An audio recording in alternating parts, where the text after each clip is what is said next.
Welcome to the Winners Find a Way show and podcast with your host, Trent M. Clark, three-time World Series coach, CEO of Leadershipity, serial entrepreneur, having started 12 companies, coach to the 1%, and an international speaker. This show is going to be your go-to podcast for facing adversity, being inspired, and overcoming obstacles, all from the best in the world, business, sports, and leadership. Hate the crappy ingredients in many beverages and energy drinks? Rebellious Infusions are the go-to functional beverage. They have 5 or fewer plant-based organic ingredients, no sugar, no calories, loaded with antioxidants to boost your immune system, and L-theanine for brain health. Rebellious Infusions are available at drinkrebellious.com. Rethink your drink. For 10% off of your next purchase, use the code 99999. Hello and welcome to the AIM4NIL show. Today we are talking. I am with my good partner and good friend, David Gregory. David, how you doing? Good. How you doing, Trent? Good. I am Trent Clark and I am your host of the AIM4NIL. We are all about DIY NIL education. This is do-it-yourself NIL education because there are tons of things that you can learn out there and be working on your own NIL deals without agency, without representation. AIM is an NIL agency and education firm headed by my good friend, President David Gregory, and myself, Trent Clark. And so we're thrilled to bring you a little knowledge on the NIL space. So excited to get into this today, David. We got lots to cover. Yeah, it's a full plate, as they say, and let's get to it. Yeah, let's get to it. Let's lead with headlines today. The headlines of the NIL deals, and there are tons of things out there. I'm going to start with the highest paid teams and colleges out there because this came out based on the actionnetwork.com on the highest paid football programs per NIL, which gave an average valuation per team, with Texas A&M coming in at $85,000 per player. And if we remembered back from spring, Coach Saban and Jumbo Fisher had a little spat in the media about how much money's going in. And by the way, Alabama is a lowly number 5 at $52,000 per student athlete on the football team, with Michigan at number 2 at $65, Oklahoma $64, and Georgia $56 to round out that top 5. And so obviously premier football programs. I mean, do you think that's misleading? You think that's pretty interesting? What do you think of that? Well, I think it's interesting. What I'd really be interested to know is not just what the average is, but what the median is. And again, I hate to go back to math class, but average is if there's 100 players on a team, we take all their deals and then we divide it by 100 and we get an average. To get a median, we would find a figure where 50 players are above that median and 50 players are below that median. My guess is because of the nature of football, that it is skewing heavily towards quarterbacks, wide receivers, running backs, maybe some edge guys, superstars, maybe getting more like 150 or 200,000, and then guys at less glamorous positions like offensive center that I used to play, or guys that just, again, non-glamour positions lower down on the depth chart are probably getting more like 10 or 20 or 30,000 would be a guess. But that's why it'd be nice to see the median to really know what's going on. Yeah, I think that, and we have a client right over at Michigan, and if I don't think I'm speaking out of school to say as a redshirt freshman, I don't think he's reached that number just yet, and he is in the trenches on the offensive and defensive line, so not unaccustomed to that space over there. I don't think the long snapper has a $1 million deal over there at Michigan or any other school just yet. But hey, who knows? You got Dicker the kicker, who's kicking butt in the NFL, and these people are doing some personal branding things that are really coming out of the woodwork, which gives me a lot of hope for athletes everywhere. Well, so what was the average at Michigan again, Trent? 65,000. 65,000. So what I will say is we know some guys that are lower in the depth chart, not necessarily saying, or younger guys, they're doing 15 or 20, maybe a little bit more. So maybe then you could look at that. Maybe the upper echelon is maybe more like 100 or something. And you probably got one or two outliers, like I'm sure JJ McCarthy and Blake Corum, deservedly so, are killing it. Yeah. But that's the story, again, of a lot of sports. You got a few glamour positions, the guys that score touchdowns or baskets, and then the guys and gals who play less glamorous positions get a little less. let's pivot off the big school market and realize that NIL, I think, really is for everybody.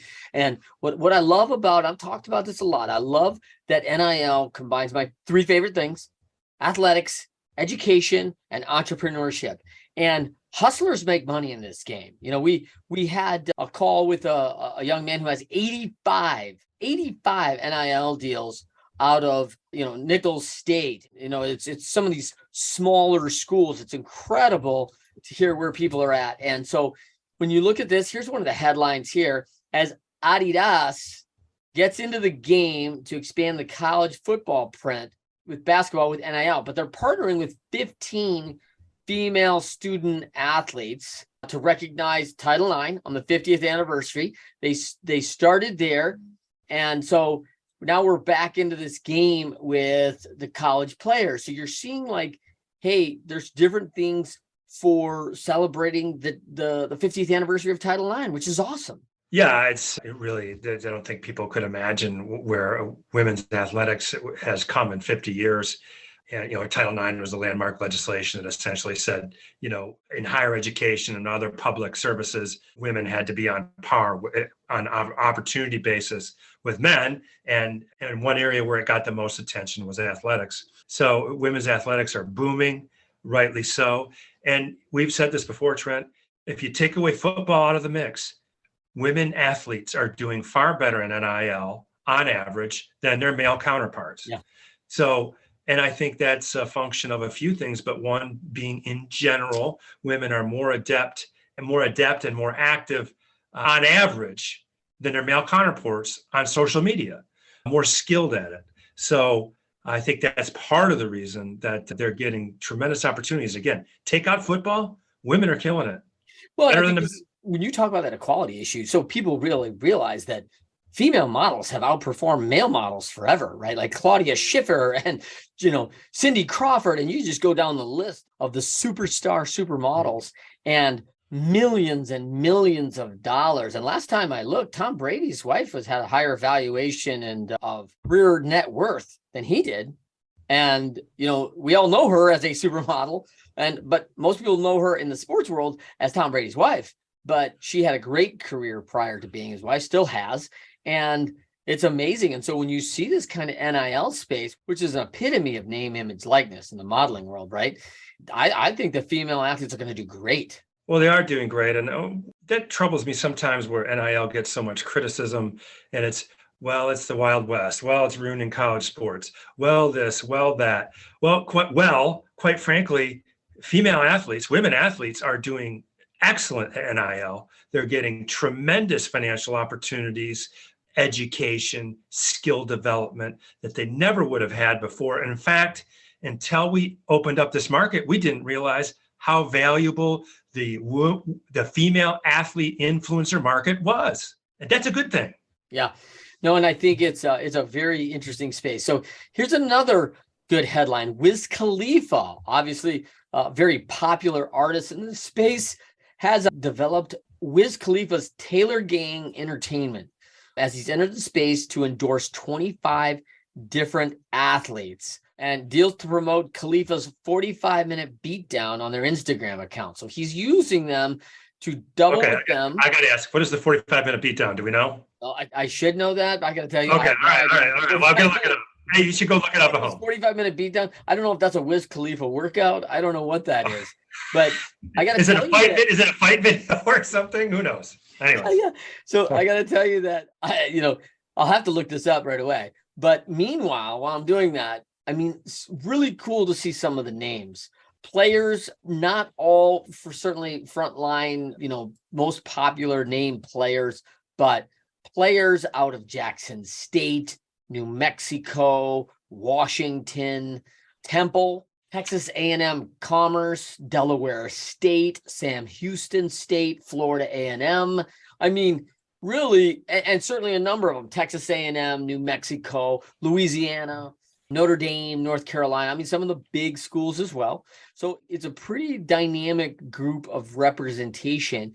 And I think maybe one or two from the same school, but primarily really picked kids out of different schools, one representative out of that university. So pretty diverse way to do that. And obviously going after a niche in the market. And I wonder, and I'd love to have Wiz on to talk about, like, why did he choose these kids? Was this space because they're workout kids or whatever his initiative? Like, I'd love to know some of the thinking behind that, but seems like a really cool initiative. So Wiz, we're inviting Wiz Khalifa to come on and talk about why he selected these athletes and to explain his 45-minute beatdown, which I'm fascinated by. Yeah, the interesting thing here is some big schools, some Notre Dames, but then you've got some HBCUs, some historically black colleges and universities, some FCS or Division I AA schools, some Division II schools, and Texas A&M Commerce. I mean, that's fascinating to me, and it goes to show that NIL is for everybody. It can be DIY. You can start on your own, getting deals. If you have a following, if you have a niche online, there are brands that are gonna want to connect with your following, with your audience, and they're going to find you. And the fact that you play athletics, even if it's not at the highest level, does mean you probably have a higher engagement level than other forms of influencers. So there's opportunities there, and not just for the big guys or the big girls. It's for the smaller schools too. That's great. Pretty excited about this next headline from Bella Rasmussen. Bella is the first female player, high school player, with an NIL deal. In mid-October, Bella Rasmussen made high school history. High school football? High school football history when she became the first girl to score 2 touchdowns on a varsity football game. Fast forward 9 weeks later, and the Laguna Beach High senior is making history as the first football player to land a NIL deal. Now, you and I both know that now I think we're up to 15 high school states allow NIL high school, California being one of those states that there's amateur status for collegiate athletes, and you can have that in NIL for those states. So being in California, yes, super excited about her getting an NIL deal with KeyWise Sky app. So very cool that you see this now bleeding into the high school level and some real mind-blowing opportunities. Yeah, it's not just disguised recruiting or disguised pay for play. I mean, these are historic achievements. The first female high school football player to score 2 touchdowns in a varsity game. The first female football player in high school to get an NIL deal. That's cool. Yeah. I mean, it's an opportunity that wouldn't have existed before. Let me say one other thing. I hate to be the fact check department, Trent, but this just in, it's 22 states that have high school NIL. Ooh. Nice. Thank you for the fact checker. Pennsylvania and Tennessee just came online, and more are coming soon. Nice. Okay. Very good. 22. So as we look at the next headline, we see that 3 major record labels are going after the influencers in TikTok. This is, we see common. We know a lot of athletes that we've looked at that have considered signing with us. We've gone in their accounts. They do a lot of the dance work, and they got the music in the background. Well, now Warner Music Group, UMG Recordings, and Sony Music are looking at this vast audio library that's been taxed, and now they're using it, which is restricted to personal, non-commercial use. And people in our TikTok are using it certainly for commercial utilization some. So they are looking hard at that, dying to know where that crossover lies. I mean, if they're not endorsing a product and just having on fun online, is that okay? But if they got 2 million followers and that's generating those followers, it could be generating revenue. Is that a source? I'm wondering where this line legally draws. I think you just identified it, actually, right on the money. I'll put my lawyer hat back on. I wasn't an intellectual property lawyer, but I did play one on television. No, I am a lawyer, but again, reasonable use. If it's, again, for purely personal, non-commercial, if you're not putting it out and getting paid for putting it out, or somehow your content is basically free or non-sponsored, then they're going to leave you alone. But you start making a little bit of money and popping your head up, they're going to try to, shave it off. And yeah. I think the big record companies, they ruined the fun for everybody. They ruined, what was that back in the day, Napster or whatever. Yep. I mean, it is intellectual property. I think people forget that. I think, with sampling and everything, I think this generation thinks that, well, we could just copy everything. And the reality is it is someone's intellectual property. So you have to be conscious of that. Yes. You could get sued. So that's why you should have a limited liability company. Yeah, we're going to transition to that next. Good segue. But before we do that, let's finalize 3 things. Coach Prime. leaves Jackson State, heads to Colorado. A lot of people very excited about Coach Prime heading into the Pac-10. Give me your impression of Coach Prime so far. Well, yeah, it's Coach Deion Sanders, and we remembered him as primetime Sanders as a player. He was flashy. He was on the vanguard of athletes branding themselves with Brian Bosworth and others. And I think older people thought he was ruining sports back then. What I find fascinating now is he went to Jackson State, had tremendous success. I think he's 12-0 with one more game, historically Black college and university in Mississippi. So people are accusing him of selling out. But, he is a new school coach on the surface, and NIL and transfer portal and brand yourself and develop yourself and draw attention to yourself. Kids love it, but he's got old school values. There's his speech the first speech he gave to his team at Colorado. I suggest people, if you're interested, listen to it. It's old school. It's like my coach's Buck Nystrom back in the day, my way or the highway. There's going to be accountability. Character counts. If you're not good enough, you're not going to stay. I mean, like, he might have NIL on the surface, but down deep, he's old school, man. He's like Vince Lombardi. Yeah, and I thought that was, really, I mean, if I would have shut off all the video and all the hype, could I have been listening to Vince Lombardi right there with the old adage of, hey, listen, it's my way or the highway. I'm coming for you right now. And listen, this is my expectations. Meet him or move on, and it was that's it. Whoa. Yeah. No gray matter. Yeah. It sounds like a heavy hand. And I mean, yet he knows what it takes. He knows what's required of him. His expectations are high. I think it certainly appears there's a genuine care for these kids. He wants to see everybody succeed, and he thinks he has a way to do that. And if kids are going to think that, hey, well, I don't know if you're really interested in that way for me, and I'm going to do it this way, I don't think that's going to be okay for him. I mean, I think he's got a formula, and you're going to have to fall into the Coach Prime formula, and he sees it as a way to be successful. And, that's not so uncommon from the 1978 coach who's like, when I say jump, you say how high, man.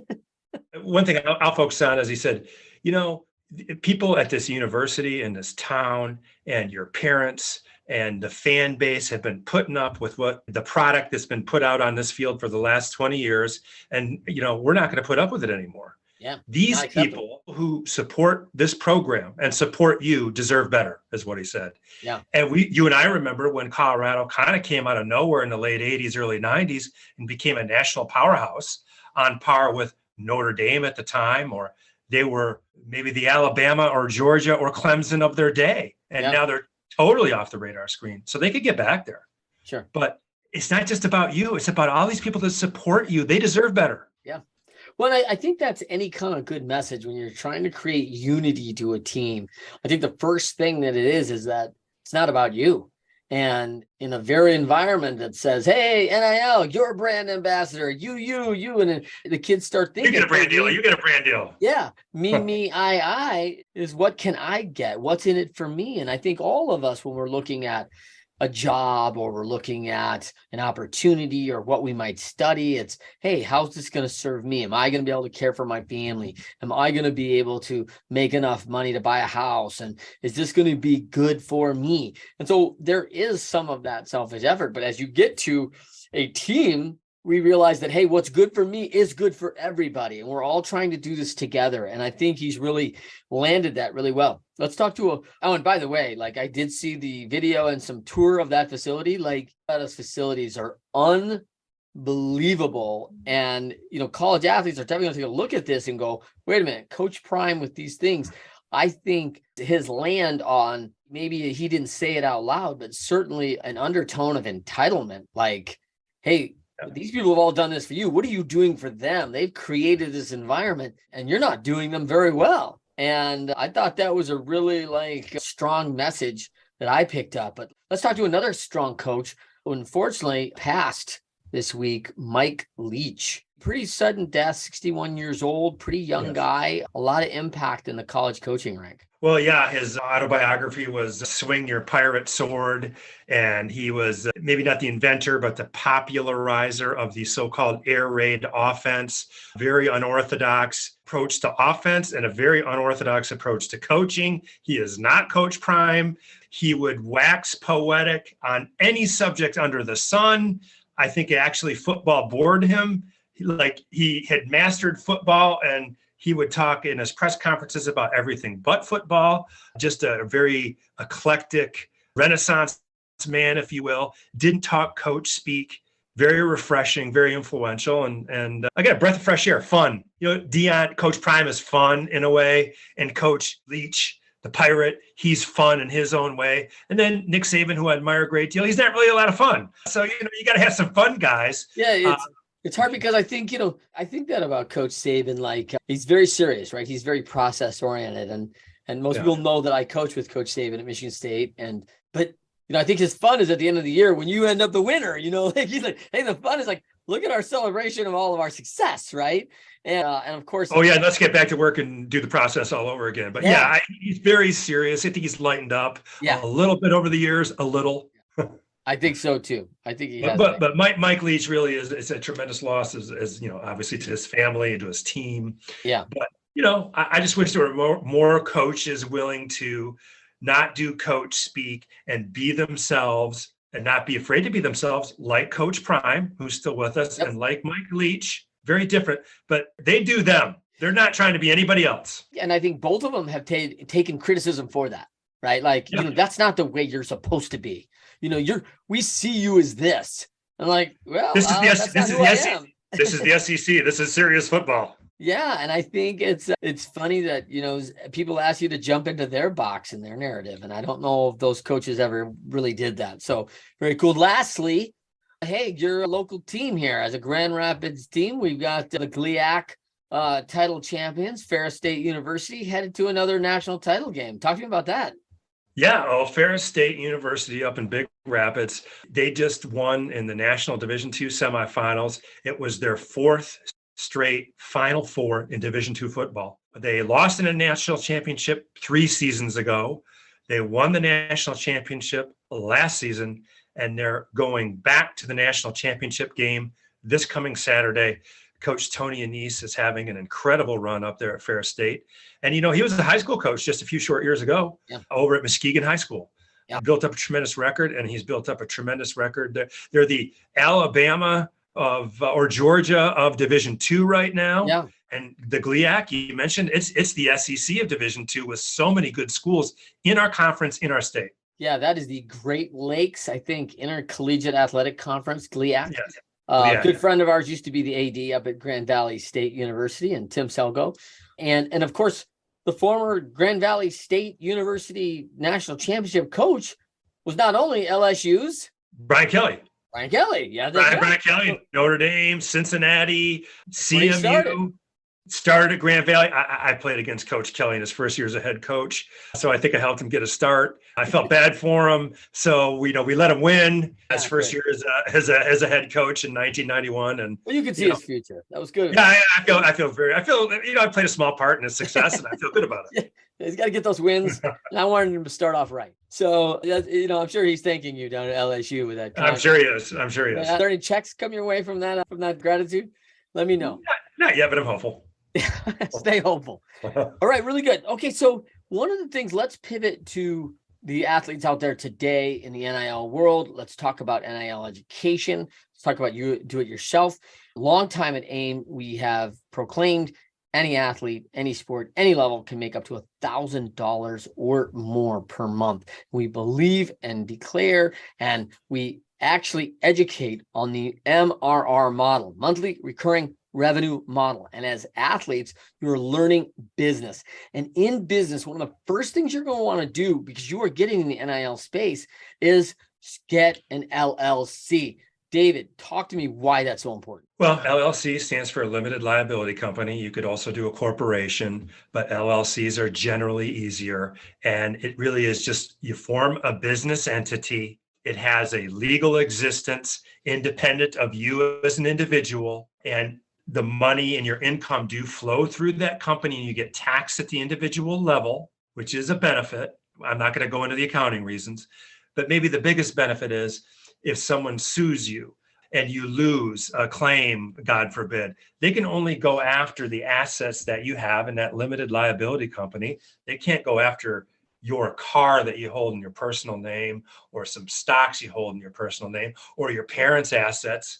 And it protects you from liability. It limits your liability to just the business when you're doing business. And when you're doing business, you've got to have a business to protect yourself. No, I think that's brilliant. And for people that do not know, and we educate this all the time, David and I in the past 7 days have both sat down with agency clients of ours at AIM and said, hey, let me help you and walk through this right over Zoom, screen share, go down your LLC, file online, and under 5 minutes, they are clicking the button, pay here. And in the state of Michigan, that is $50. And now they are going to be established within 3 to 5 business days. They're going to receive a letter that says, here is your state identification number for your limited liability corporation or company.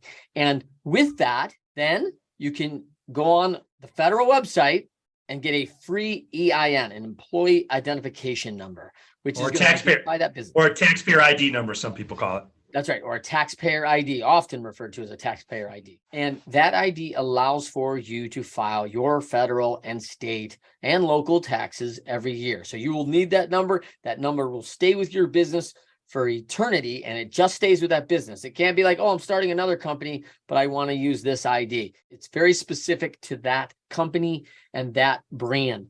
And that becomes... Here, just stop you there, just briefly. Sorry to interrupt your flow, but you create the LLC. In fact, our conversation will last longer than it takes to create an LLC. I just did it with a client yesterday. He said, hey, we got to get some time together to do that. I go, hey, you got 5 minutes right now? Yeah. Are you in front of your computer? Let's do it. We did it. I go, you're going to get your number back in a few days. Then when you get your number back, we're going to go to irs.gov. We're going to go to the EIN section, and I'm going to have you fill it out. And then you're going to get in an email PDF, your EIN, your taxpayer ID number back in about 5 minutes again. It's that simple. And then you can go where? To the bank and get a bank account. And then you're a business. I mean, you're a business right when you file, but I mean, it's 3 steps, ...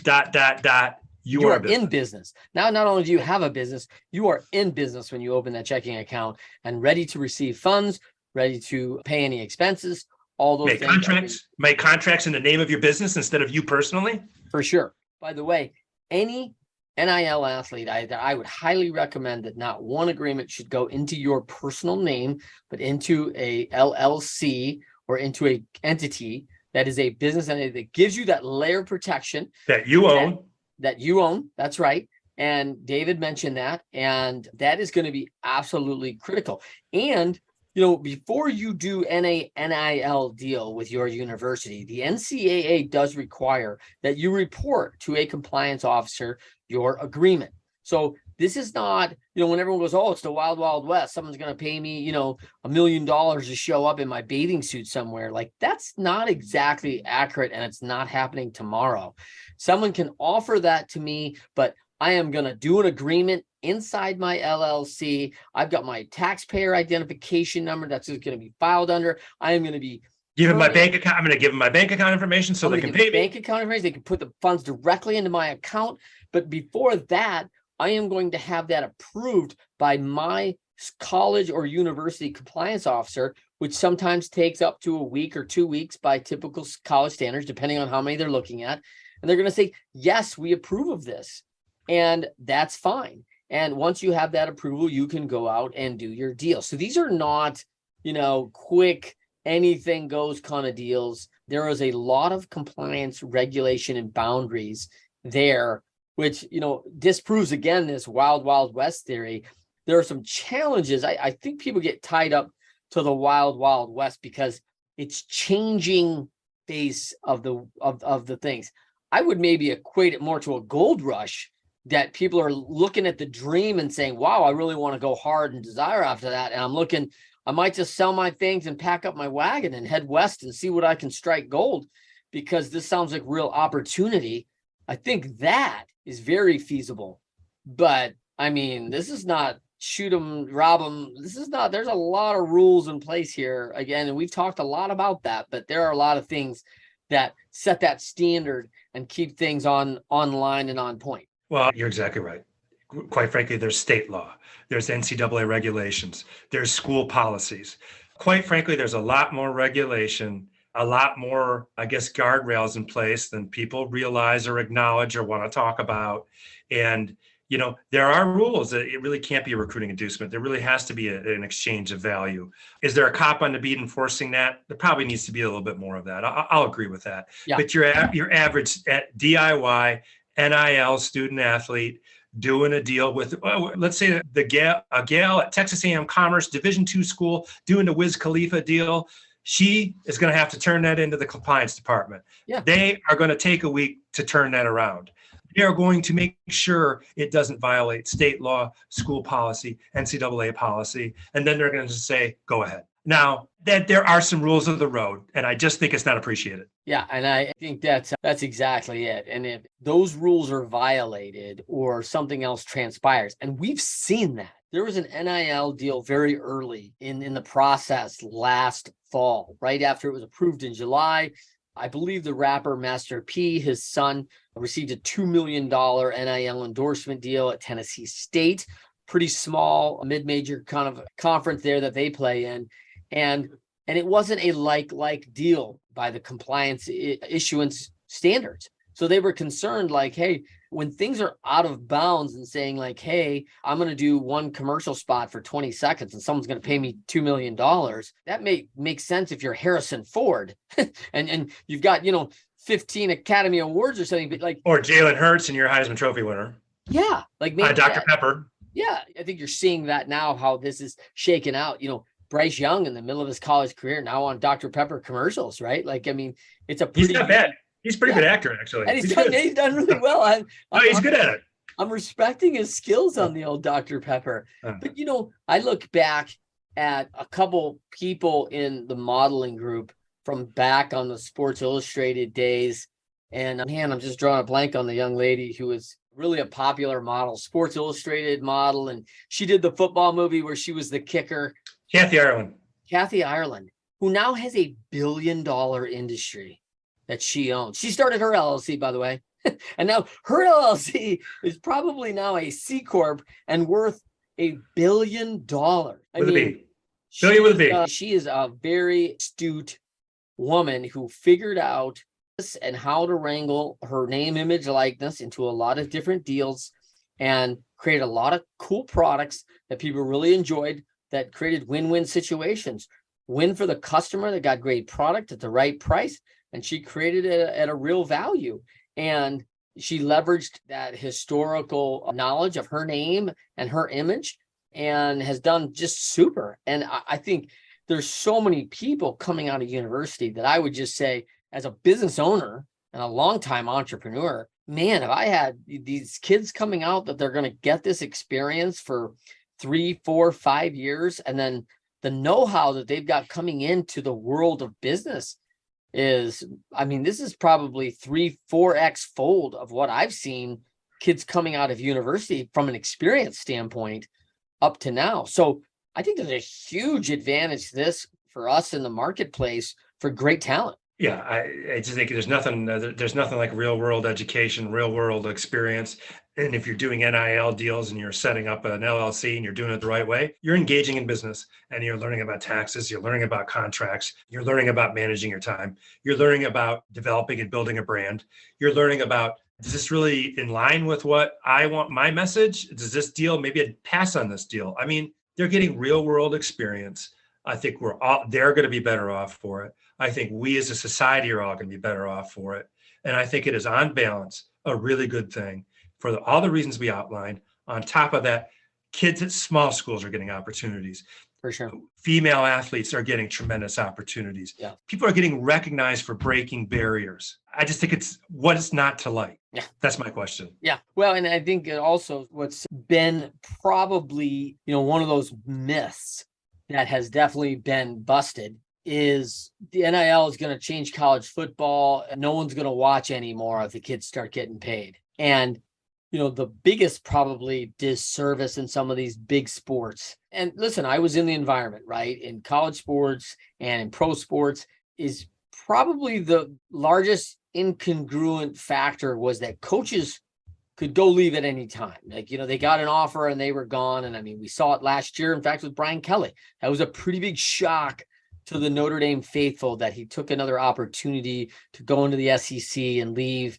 And that was probably staggering to a lot of folks. But, those players in the past could never leave. They could never take advantage of the free market and commerce and maybe what's best for them. So the transfer portal, that's changed some things, and it's definitely changed the dynamic of sport.